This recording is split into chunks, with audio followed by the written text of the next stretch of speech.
It might be the most dumpiest news dump of the year because there was an stinky avalanche of wild stories, timely updates, insane clips, and more during the tail end of this week. We got Biden's brain dripping out of his ears. We got Sean Hannity live streaming a hate crime. The House GOP members doing some extreme rake stepping. Taylor Swift flushing a bunch of goodwill down the toilet. King Charles probably dying just a few short months after becoming king. And so much more. Even Mike Lindell makes an appearance. Oh, good. So let's not waste any time and just get started with what are arguably the biggest stories as of when we started filming. The two presidential candidates and the dumbest yet most important decision we'll ever have to make as a country. So one of these old geezers is facing felony counts, and the Supreme Court is deciding whether or not he can even be on the ballot in some states. Well, the other old geezer is apparently so brain dead that he can't even remember basic information. It sucks to keep having to reiterate this, but despite the countless, enormous issues with Joe Biden, who has trouble speaking, can't remember things, is apparently having conversations with dead politicians and is adamant about using our tax dollars to fund an ongoing genocide. He is somehow still the lesser of two evils. Yeah. You don't have to hand it to him. No. But as for the Trump Supreme Court stuff, there were arguments made within the court this week about whether or not Donald Trump can be removed from the presidential election ballot in certain states. As of when we filmed this, they hadn't made a firm decision. But according to reporters, the Supreme Court, quote, sounds broadly skeptical of efforts to kick Trump off the ballot. Oh my gosh, what? What? Our U.S. Supreme Court is in the tank for conservatives and Donald Trump specifically? The guy who gave a lot of them their jobs on the court? Well, I mean, according to how the Supreme Court works, this is literally what George Washington and Thomas Jefferson would say if they were alive today. So we must simply accept. An actual decision should happen soon, but the 14th Amendment is at the heart of the issue here. That amendment prevents people who engage in insurrection from holding office. Trump's legal team has argued that there was no insurrection and that it was merely an uncontrolled riot. So that, the 14th Amendment, it wouldn't be able to be used here. This is like the argument, like, how could Israel be committing genocide if there's still Palestinians alive? Checkmate. Yeah, unfortunately though for Trump and his legal team, Trump is simply incapable of shutting up, and on the day that the Supreme Court was meeting to discuss, Trump publicly admitted that it was an insurrection, but that actually it was Nancy Pelosi's fault. Okay, send her to jail too. I don't care. Whatever works. Here's the quote from a press event at Mar-a-Lago on Thursday. They kept saying about what I said right after the insurrection. I think it was an insurrection caused by Nancy Pelosi. So it was an insurrection, though. Yeah, regardless of who he decided to blame it on, the fact that he called it an insurrection while his legal team is arguing he admitted that it wasn't an insurrection is probably pretty frustrating for them. Also, side note, his legal team should probably consider getting paid in advance for their services because, and yes, everyone saw this coming, it was confirmed this week that Donald Trump has once again completely stiffed his former lawyer and one-time bestie, Rudy Giuliani. Giuliani, who is now in bankruptcy court, has admitted that Donald Trump's campaign, along with the RNC, owe him around $2 million. And that these unpaid legal fees are what led to his bankruptcy. Cool. Yep. We love it.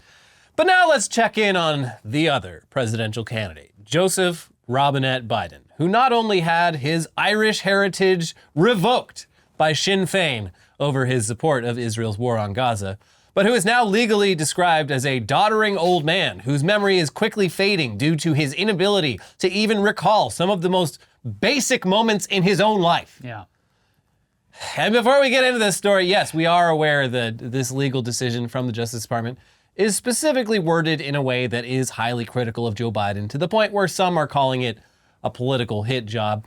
But it's not as if the evidence isn't constantly being paraded in front of us, all on a weekly, sometimes daily basis. Yeah. Especially this past week. My God. Yeah, just on display for everyone to see. Yeah, but we're supposed to be, oh, that's just Grandpa. Yeah, Grandpa's like that. Oh, come on, that's just Grandpa. It's scary because, like, you say anything about it and everyone's just like, oh, I'm sorry. Do you support Donald Trump? You must love Donald Trump. There's that, and my favorite one is you're being ableist because actually he has a stutter. No. And everything you're describing is actually just a stutter, and people with actual stutters are like, no, that's fucking insulting because that is not what having a stutter is. This is something else. Also, anytime this comes up, people post multiple videos of him. He's been in politics for fucking decades. There's videos of him with the stutter, and it's not like this. And just videos of him, like, literally back in 2016. Yeah, not even that long ago. 2 election cycles ago, the man was sharp. Yeah. In a way that he clearly is not anymore. Yeah. But yeah, to ignore the cognitive decline of this president or his opponent, because Donald Trump ain't... they're both... He's not all there either. Yeah, they send both these men to a home that they can share. Yeah, and they could, like we said before, you make up a little Oval Office for both of them. They can both be president. We need a presidential retirement home. Yeah, but yeah, to ignore it would be wrong. Yeah. But as we've seen, every time this comes up, people will just pounce on you as if you are endorsing Trump by pointing out any of Biden's flaws. Yeah. Which... there is still time. There is still time before this election to turn things around. I would like you to use that opportunity to turn things around before it is too late. Instead, they're like, no, we're willing to negotiate with Republicans on extremely strict border control policies. Despite that failing. But still, it's bizarre. And also the constant funding of Israel with money that I feel like could be put to a lot better use here in these United States. Yeah. Did they ever fix that whole infrastructure problem we have across the country with our crumbling bridges? And still really bad. Anyways, having said all that, yes, this judgment about the Biden classified documents case, which is different from the Trump classified documents case. It's just a thing you do when you're old and you can't remember things well. Yeah, it seems to have been written in a way that would do the most harm possible to Joe Biden politically. And this is from his own administration's DOJ. It do be your own DOJ sometimes. The special counsel on the case, Robert Hur, who was appointed by Attorney General Merrick Garland, decided not to pursue charges against President Biden over his handling of classified documents after he left office as vice president back at the end of the Obama administration. Now, at first glance, you're like, okay, yeah, this makes sense because the classified documents case is clearly different from Trump's, where Trump is reported to have intentionally withheld documents and appears to have done a cover-up about it and also didn't work with the authorities to have them returned. It also just like showed them to random people. Yeah. Like, hey, see something cool? Check this out. Pretty cool, right? And stored them in a bathroom at a place Yeah. that is high traffic with people all over the world. Anyways, Biden basically said, oops, yeah, here you go, and let them search and retrieve everything. There are starkly different things with this, but it's still bad. Regardless, the fact that the special counsel decided not to pursue charges is no longer the story here. The story is how he came to that decision because in his report, he makes Biden out to be a senile old coot. Here are some quotes from the report itself. Mr. Biden's memory was significantly limited, both during his recorded interviews with the ghostwriter in 2017 and in his interview with our office in 2023.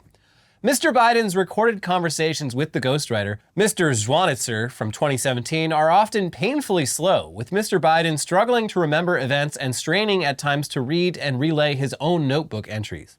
In his interview with our office, Mr. Biden's memory was worse. He did not remember when he was vice president, forgetting on the first day of the interview when his term ended, and forgetting on the second day of the interview when his term began. He did not remember, even within several years, when his son Beau died. We have also considered that at trial, Mr. Biden would likely present himself to a jury, as he did during our interview of him, as a sympathetic, well-meaning, elderly man with a poor memory. Based on our direct interactions with him and observations of him, he is someone for whom many jurors will want to identify reasonable doubt. It would be difficult to convince a jury that they should convict him, by then a former president well into his 80s, of a serious felony that requires a mental state of willfulness. Fuck. Jesus. Whoa! Look, we wish as much as anyone that we didn't have to defend this guy. But believe us when we tell you that the alternative is still, somehow, much worse. You think the bar couldn't get lower? I don't know, it did. The bar is somehow lower. You're not going to believe this. We checked. The bar is even lower. The other option is demonstrably worse. Now, having said all that, it was also a nightmare week for Republicans as well, because in addition to rake-stepping their way into a losing border battle, the federal appeals court also ruled unanimously that Donald Trump does not have presidential immunity in the upcoming criminal trial related to the 2020 election. A 3-judge appeals panel flatly rejected Trump's argument that he could not be charged in the case because he was president at the time of the alleged crimes. We cannot accept that the office of the presidency places its former occupants above the law for all time thereafter, said the panel in the U.S. Court of Appeals for the District of Columbia Circuit.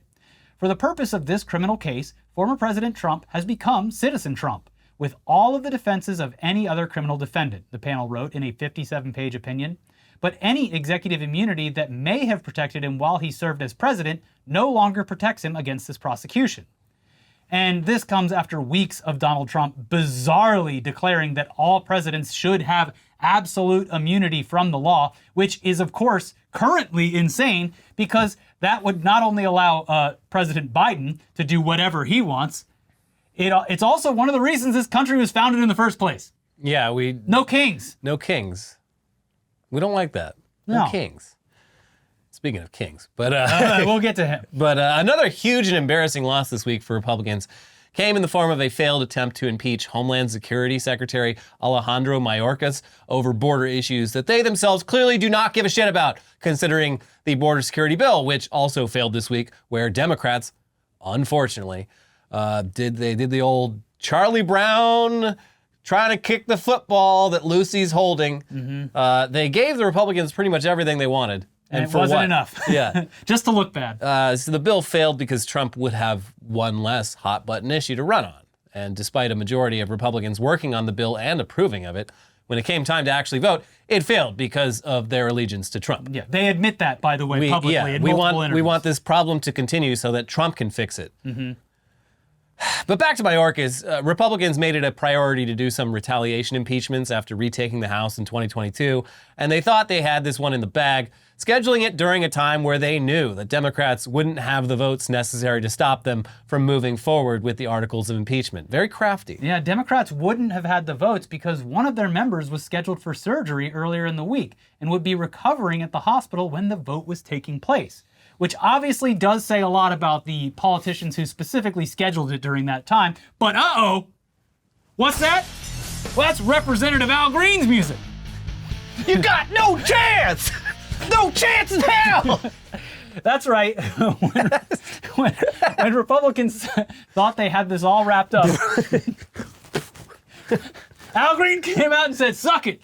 Texas Democrat Al Green wheeled into the House of Representatives barefoot and wearing hospital scrubs, still recovering from surgery, in order to cast his vote and stop the impeachment. I am a real American.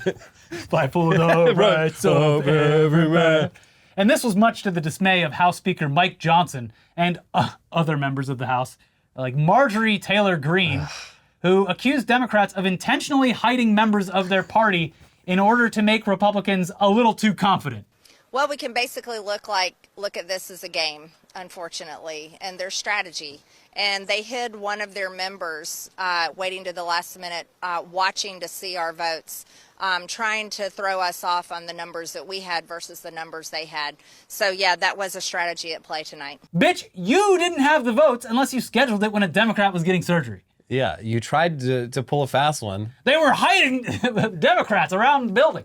It's not fair that when I reached into the cookie jar to steal a cookie, there was someone in the kitchen saying, "I don't think so. Yeah. Put that cookie back." It's not fair. Telling lies. No, papa. Oh, and one more bit of Looney Tunes. Mike Lindell is back in the news and back at doing what he does best, selling worthless products to slack-jawed yokels.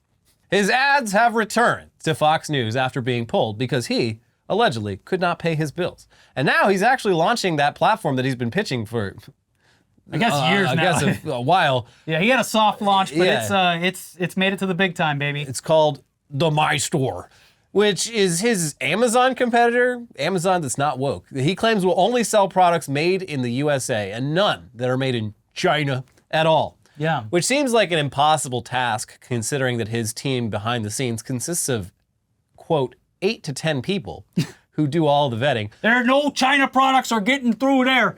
Absolutely We've no got way. a crack team of 8 to 10 people. How do you confirm that? Oh, we take a look at it and see where it's coming from. Okay, well, maybe people are drop shipping things from China and then sending them to you. Oh, well, I got 8 to 10 top men on it. Yeah. As for what's available on this incredible platform that absolutely has nothing made in China, here's Mike himself showing off some products in particular that are close to his heart. Like the painting, everyone sees the painting when I do my this is the Vanessa. This is the one I have behind me in my the painting behind me in my pillow advertisements. U.S. made like common products like socks, and then we have innovative products like here's this brush here that cleans inside bottles. I mean, Lindell told Newsweek that the store had been in the works for an extended period, but was only now having its big launch because he was previously too busy trying to get rid of electronic voting machines. Yeah, you remember that whole the thing I'm on the hook for? Really took up a lot of my time. Well, now, I'm laser focused on just selling products. My again. store. Which, I mean, good for him. I think that he still owes like $1 billion. But if this is taking away more of his time from the 2020 election, which was 4 years ago, then maybe it's good for him. He said that the My Store differs from Amazon Marketplace because it does not allow the copycats and the made-in-China products. In the event of products sold on the site being stolen by China off-platform, Lindell said he would offer legal help to sellers. Don't trust him. He added that the vetting process of his platform had been beefed up to include a team of 8 to 10 people after it was discovered that a lot of people were trying to sneak in to sell Chinese-made products. My Store includes a special section featuring Mike's likes, products that Lindell personally endorses, although he told Newsweek that the section had not recently been updated. At the time of publication, products in the endorsement section include tick removers, multiple no-stench products, meat sticks, and a temporary tooth replacement kit. What the Okay, so Mike Lindell, he's a stinky boy. He's got ticks. I need meat on the go. His teeth are always falling out, probably from eating all of the meat sticks. I'm always on the run from the law. Yeah. And last time I stopped for food, they served me with papers. Remember that? When he pulled over for like fast food? Yeah. So I gotta eat, I gotta have all my meat sticks right there in the center console ready to go. And when I'm hiding from the law amidst the brush, I don't want to get any ticks on me. But if I do, I got this tick remover. Do they even have ticks up in Minnesota? They got them everywhere now with I the guess whole they kind of climate change. Yeah. They got mosquitoes everywhere. They got ticks everywhere. But weird that he, despite having time to actually hard launch this store, doesn't have time to actually like go through and pick his best items. Yeah, what are Mike's latest likes? Yeah, I'm confused. I need to know what he's up to. I already bought all of Mike's old likes. I need new likes, Yeah. Mike. Anyways, we have more news coming up for you in just a second, including some truly insane clips from the news this week. But first, it's time to thank today's sponsor, HelloFresh. With HelloFresh, you get farm-fresh, pre-portioned ingredients and seasonal recipes delivered right to your doorstep. Skip trips to the grocery store and count on HelloFresh to make home cooking easy, fun, and affordable. That's why it's America's #1 meal kit. Whether you're trying to save money, eat better, or stress less, HelloFresh is here to help you do all three. Say hello to your most delicious year yet with fresh ingredients and chef-crafted recipes at a price you'll like, delivered right to your door. No more staring blankly in the fridge wondering what to make for dinner. Give HelloFresh a try and dig into their biggest menu yet with over 45 recipes to choose from each week. Each HelloFresh box is packed with farm-fresh ingredients and everything arrives pre-portioned right to your doorstep for less hassle and less wasted food. HelloFresh also owns Green Chef, another one of our sponsors, and with a wider array of meal plans to choose from, there's something for everyone. We're big fans of getting food on the plate as quickly as possible. And some of the 20-minute recipes on this week's menu that we were excited to try are the one-pot Mexicali black bean soup with the works, and the chicken sausage rigatoni rosa with cream cheese, zucchini, and parmesan. Go to HelloFresh.com/newsdumpfree and use code newsdumpfree, all one word, for free breakfast for life. What? One breakfast item per box while your subscription is active. That is free breakfast for life at HelloFresh.com/newsdumpfree with our code newsdumpfree. HelloFresh, America's #1 meal kit. All right, back to the news now, and we seriously have so much more to get to. Yeah. And before we totally switch gears away from political absurdity this week, we have a few clips for you to watch. And the fact that these stood out in a week filled with some of the most chaotic political news moments really says a lot. First is a clip from Sean Hannity's show on Fox News where he was interviewing the leader of a a vigilante group, a volunteer safety patrol group Yes. in New York City, known as the Guardian Angels, like something straight out of the Warriors, but it's real. And they also have their own long history of Right. racial profiling. Interesting. So the group's leader is a guy named Curtis Sliwa. He ran against current NYC Mayor Eric Adams in the last election. So a real, you might not like Eric Adams, but the alternative will make you maybe appreciate him a little more. Yes. Because everything's mirroring the national political problems as well. Yeah, so Curtis Sliwa, he was speaking with Hannity about an influx of migrants in New York City and how the city had launched a pilot program to help those migrants pay for food and baby supplies. Oh, I'm so red-assed about this. Oh! How could they? So that's when his mob of big old tough guys did a little racial profiling and started assaulting someone that they claimed was a migrant. In fact, our guys have just taken down one of the migrant guys right here on the corner, 42nd and 7th, while all this is Can you pan the camera? They've taken over.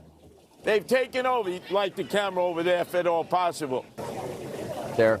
All right. Now, Eric Adams often complains he's getting no support from the federal government to help him with the surge of Joe Biden's unvetted illegals in New York. Yeah, they were in Times Square. It was hard to tell what was going on. There was a kerfuffle, and then he's like, oh, yeah, one of those migrants They got one. He's doing something illegal right now. Yeah, we're good. Don't worry, we're on top of it. And his guys, they were like... They had beer bottles in their hands, they were clanging them together. Yeah. We're making references that no one watching this show is going to understand.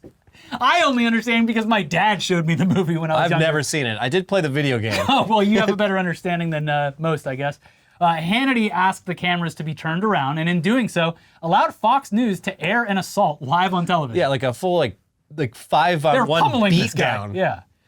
And we don't think it will come as a surprise to any of you watching to learn that this wasn't even a migrant. Not that that fact would have made the situation better by any stretch of the imagination, but this guy was from New York City. He lives in the Bronx. They just picked a guy that wasn't white and just started beating him up. Yeah, it's almost like you can't just tell visually whether someone's immigration status is legal or not. Yeah, it's like in December, I mean, it still happens, but in December there was a spike of people just in airports going up to others with their phones and recording and be like, are you here legally? Yeah, real fun. Here's the Washington Post with more on this. Sliwa declared to Hannity, our guys have just taken down one of the migrant guys right here on the corner of 42nd and 7th while all this is taking place. Hannity then asked Sliwa to tell the cameraman to turn around so Hannity and America could see. Sliwa lifted his hands and said, they've taken over. Behind him, people and taxis calmly milled about Times Square. He is out of control, Sliwa said. Out of control. In a follow-up, the head of the group told the Washington Post on Thursday that the man is not a migrant and has not been charged with shoplifting. He said he was wrong to have repeated what he overheard to millions of television viewers. Whoops. I shouldn't have been listening to the crowd, said Curtis Sliwa, founder of the Guardian Angels Community Safety Patrol. That was my mistake. I should not have had that knee-jerk reaction.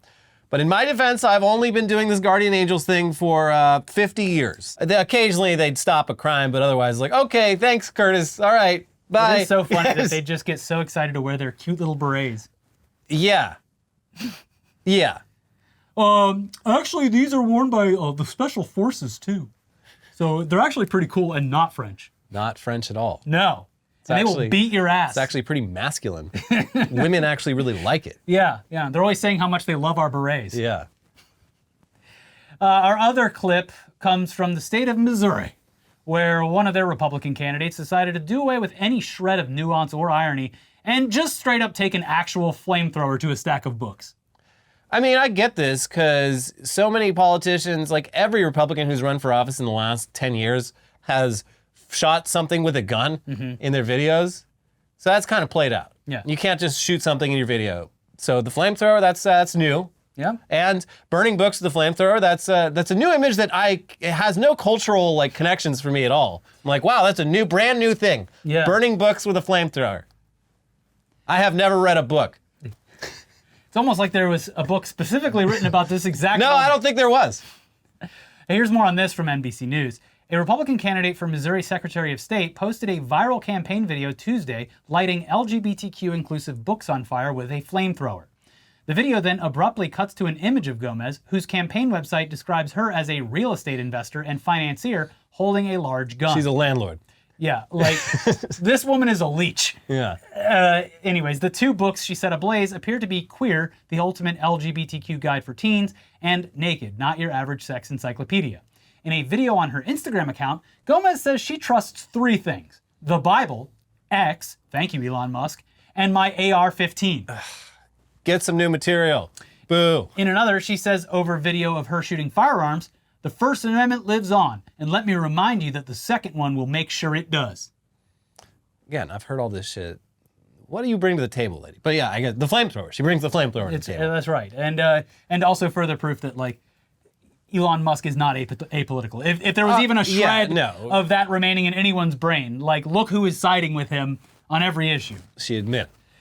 They also add that during the 2022-23 academic year, Missouri banned 333 books, according to a report from PEN America, a nonprofit group that advocates for free expression in literature. So they already did it. They already banned the books. But they didn't burn them yet, and that's what she's there to do. Oh, cool. Burning yes. books. Very cool new idea. Excited to see where this goes. One of my favorite things that I saw in reaction to this was always people who are on the right side of history burning the books, right, folks? They are. Yeah. Are we the baddies? So yeah, things are going well over here in the United States. Thanks for asking. Mm-hmm. And while these psychos have been consistently showing up in our feeds more and more, there's one guy who we haven't heard from as much, at least on a consistent basis. And it's definitely for the best, but Kanye West has been a little less prominent recently, though that doesn't mean he has been toning down his rhetoric and his anti-Semitic beliefs. In fact, according to Bill Maher, of all people, Kanye's rhetoric is so insane that Maher allegedly shelved a 2-hour podcast with the rapper because of how horrific it was. Maher, during an episode of TMZ Investigates, had the following to say about his time with Kanye West. "I thought it was going to be a learning moment. We were here for 2 hours. He's a very charming anti-Semite." And Maher goes on to talk about how effective Kanye is at spreading anti-Semitism because of his younger audience, and speaks about how Kanye saying this disgusting stuff out loud gives them permission to do the same, which causes it to spread further. And he then admits that this was the reason why he wouldn't air the episode, because, quote, "I'm not going to contribute to this." This is, for the record, I hate Bill Maher. Yes. I think he fucking sucks. Yes. His entire like role in politics and media for the last 30 years has been to just openly state his beliefs, which are clearly conservative beliefs, and paint himself as some sort of voice of the left. But his latest, he's hung up on all the same shit everyone else is lately: cancel culture, free speech, huge free speech guy. So very interesting that he is self-censoring. He's also been a culture war guy forever, but now that culture war is like running on all cylinders, he's just fully embraced that. Yeah, and it's super interesting because he is like the one thing I really do agree with him on is religion, even though he's like goes way too far with it. He's insufferable about it. Yeah, he's insufferable, and he makes like everyone else's private lives his own business. Yeah. Which I don't agree with. But like, Bill, everyone you're siding with lately is like a fucking dominionist Christian. Yes. Does that maybe like send any alarm bells off in your head? Yeah, his whole like against Christianity thing is, instead of displaying and conversing about the problems that organized religion is causing currently, he just like is like, "Oh, you think an ark can fit all those animals on it?" Yeah, it's like you're not going to win any argument by pointing out fallacies in the fucking Bible. He did that movie like 15 years ago, and like I turned it off after like a half hour. I'm like, okay, I get it. Because he was just like, "Oh, you dumbass!" Yeah, he was just like going around being like, "Oh, what's that? You going to church? Stupid." Yeah. Instead of being like, "Hey, let's look at the problems that organized religion has caused over the past it's an couple of decades." It's a topic worth exploring, but he was just clearly in it to just like get dunks on people. I'm like, what is the fucking point of this? You think they ate some kind of apple, you fucking moron? Yeah. Anyways, when you've lost Bill Maher, a guy who thrives off of controversy and whose boomer brain has been boiling over with his own conspiracy theories over the years, you know you really fucked up.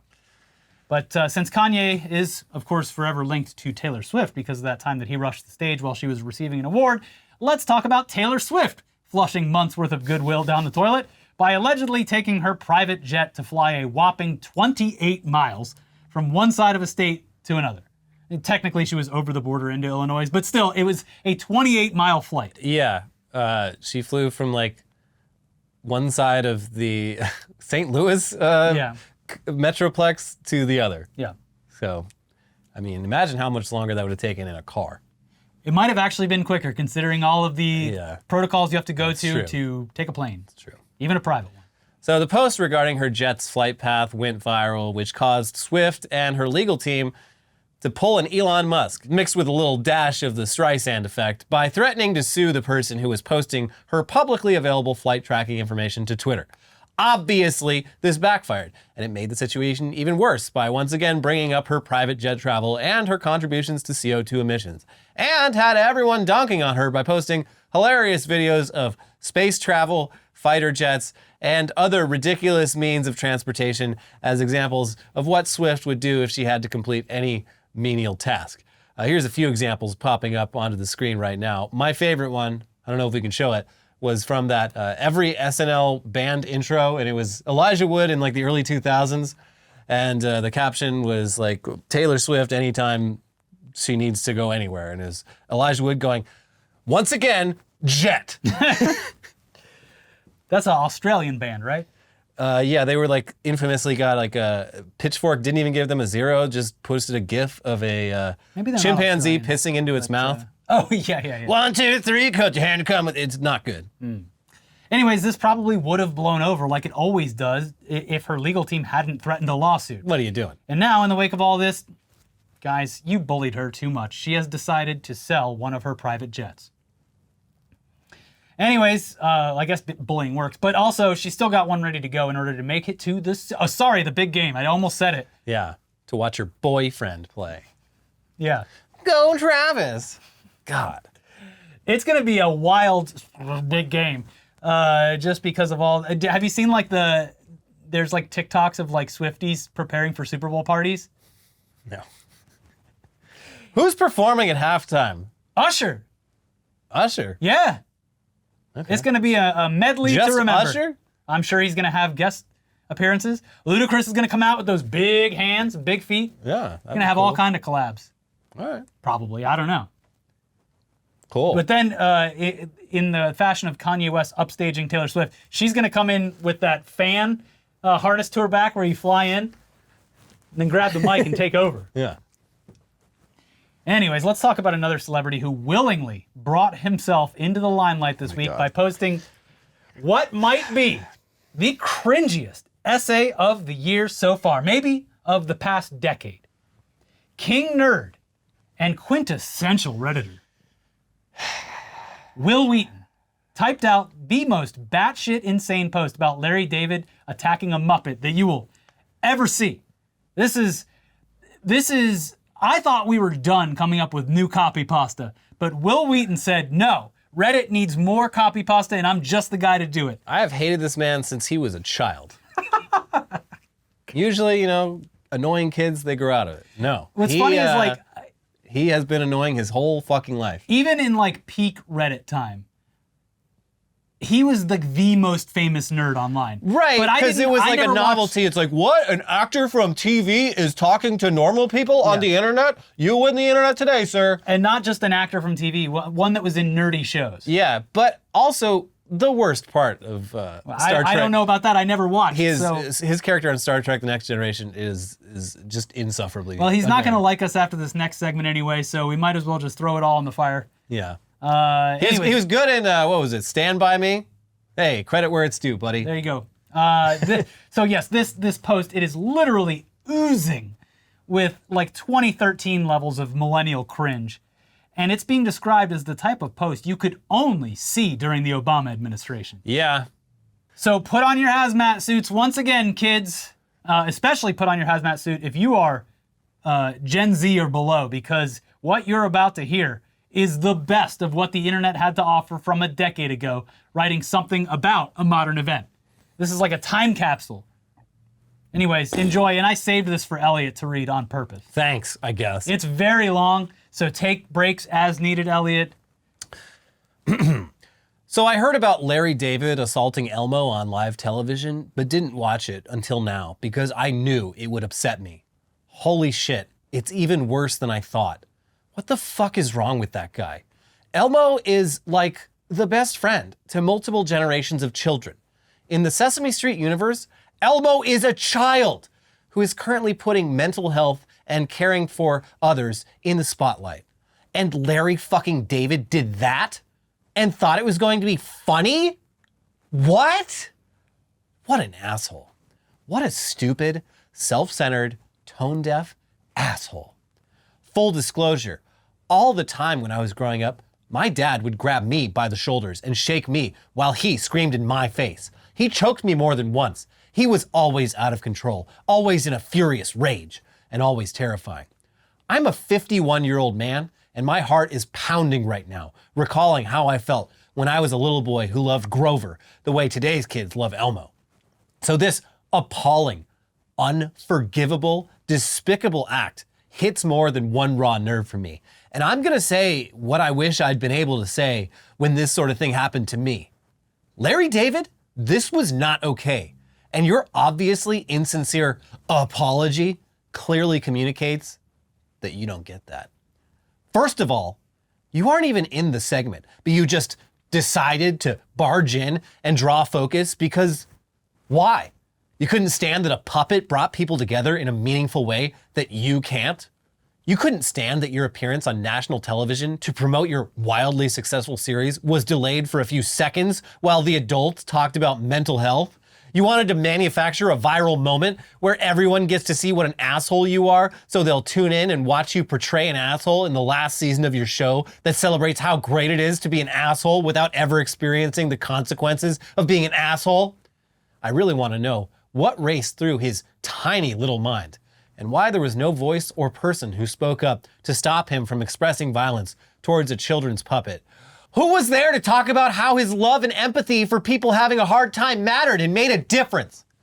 Elmo and his dad were there to talk about empathy, love, kindness, and caring for each other. Larry David was there to promote the final, thank God, maybe he'll go away now, season of a television series. Like, read the room, dickhead. It isn't always about you being the center of attention. Is this still going? Holy shit. Yeah, it goes on. Okay.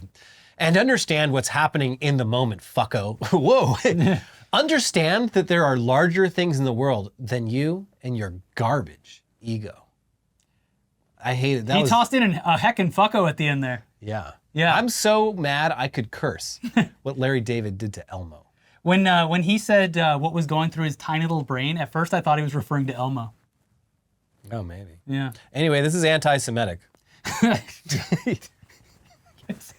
Larry David's Jewish. This is anti-Semitic. This is genuinely anti-Semitic, and I expect a full apology from Wil Wheaton. Yeah. I don't know if any of you watching know who this creator is, because I followed him over. I don't have TikTok, but he's on Instagram as well. But his name is The Slappable Jerk. And all he does is like these cringe bad boyfriends or like millennials or whatever do. This would be so perfect for him to read, because like every time I'm reading it in the Slappable Jerk's voice. It's like a comedy bit written for him, but it's real, and apparently he had some real feelings about it. Yeah, he really maxed out that character count there, conveying his anger over what happened to a fictional character. Yeah. A puppet with a man's hand up its ass. Also, he's like, hey, Larry David, shut up while the adults are talking. Bitch, you just said Elmo's a child. Yeah. What about that, Will? Yeah. Anyways, this is... Did you just call Larry David boy? Yes, he did. Damn. This is pretty much an even more unhinged and lengthier version of the now infamous and widely mocked tweet from director Judd Apatow after Will Smith smacked Chris Rock at the Oscars. He could have killed him. That's pure out-of-control rage and violence. They've heard a million jokes about them in the last 3 decades. They are not freshmen in the world of Hollywood and comedy. He lost his mind. Could have killed him. Larry David could have killed Elmo. He could have killed him. Then how would you feel about that, Larry? The funniest part about this is, I mean, there are many funny parts, but the fact that like before Wil Wheaton even posted anything, this was already forgotten about. Yeah, this happened last week. Yeah, and it's not like there's a bunch of, I'm sure there are a couple kids, but not a bunch of children watching the fucking Today Show. Yeah. Even if they were, they'd probably be like, there's definitely no that's kids funny. on Twitter. Yeah, like, it's funny what happened to Elmo. yeah. Who was that funny man? I want to know more about that guy. I want to watch his show. What's it called? Curb Your Enthusiasm? Sounds good. I'm Put gonna it get on. started. Yeah. Anyways, yeah, if you don't hate us already from everything in this episode, before we go, it is time to make fun of the King, King Charles, who reportedly... Ding dong, the king is dead. Well, not yet, but he's about to be. Yeah, so 1 year after... Not even a year. Less than a year after finally fulfilling his entire purpose on this planet, King Charles has cancer and is apparently not going to go through chemotherapy, which Seems like he should. seems like the wrong choice. He should read the book about Steve Jobs. Yeah, or just the fucking Wikipedia for Steve Jobs. Or listen to his doctors, which I'm sure he has Yeah. access to the best doctors in the UK. So no chemo for the king. Instead, he is opting to do the treatment that is actually probably it's more fit for a king, especially if he's going to be the last king. According to royal expert Tom Bauer, who said the following: "The king will not be one for chemotherapy. He has always argued against it. He's a great believer in natural herbs, potions, and things like that." We gotta get this king some potions. Herbs, potions, things of that nature. Hey king, we got this potion. We have to hook it into you through an IV, but it's a potion. It's totally not chemotherapy at all. But He's like, I got cancer. All right, drain my blood. Let's let the blood out. yes, we'll Got get the bad blood out. Too much blood. Let's get rid of that blood. Put the blood in a bucket. Bleed me. Get the leeches. Bring in the leeches. They'll help with the blood. What they need to do is like give him the cancer drugs, but like put a little bit of dry ice in it, so that Yeah. it bubbles and has the smoke. Yeah, And no. then put a bunch into a cauldron and stir it. Oh, the king! We've been working on this potion all night. It does check out that he is like a naturopath, because that would explain the sausage fingers. Jesus An illness that I've never seen another human being have, which you see that and you're like, he's the king. Surely there is someone on his staff who can do something about those engorged sausage fingers. But now we understand. No, leave the ring on. There was a doctor and he's like, no, I have a potion for that. Fuck off. Yeah. Woo. Yeah. Anyways, good luck to the king, who got to rule for like what, 6 weeks or something. It's long. It was longer than that, but it wasn't very long. This is like a year. I wonder if he's like resentful for his mom for living so long. Probably. Yeah. And then she's like already bored up there in heaven or down in hell. The Irish have had a busy week. They're calling into question Joe Biden's leadership, and they had to fly all those tap dancers back out to the castle to do that dance in front of it. Oh, good. The Irish are loving this. Great time to be Irish.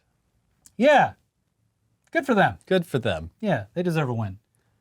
Is Irish unification possible in the year of our Lord 2024? Every couple of months, something does happen to like suggest that. Because, yeah, I mean, Northern Ireland is still, there's a lot of tensions between the wings of politics, but the side that wants unification has more and more reasons with every day as the British Empire, you know, Continues to declines. crumble, yeah. They're like, okay, maybe we shouldn't be chained to this past its prime country. Maybe we should, we got this island, this whole island right here. Come on. But Yeah. we'll see. They got like 11 months to fulfill the Star Trek prophecy. There you go. And then Wil Wheaton will Yeah. be so happy. Yeah. Did you know I'm a nerd who posts on the internet? He is. Anyways, make sure you like the video, even if you hated it. Remember? What a fun thing. Like the video because it helps get our videos into more people's home tabs and all that kind of stuff. It supports the show. Make sure you're subscribed. Also, new feature that I saw, at least on mobile, if you're a member, you can click the join button to become a member. If you're a member of the channel, you're a certain portion of member comments get highlighted above everyone else's. So you can show everyone how much better you are than them. Yeah. It's pretty cool. Yeah, pretty cool. Anyways, we have other videos coming up, including they're doing it again, folks. We Work 2.0. Fuck it. Why not? Also, we have another video from earlier in the week. Check out both of those videos, and we'll see you soon for Weekly Weird News. Bye. Bye.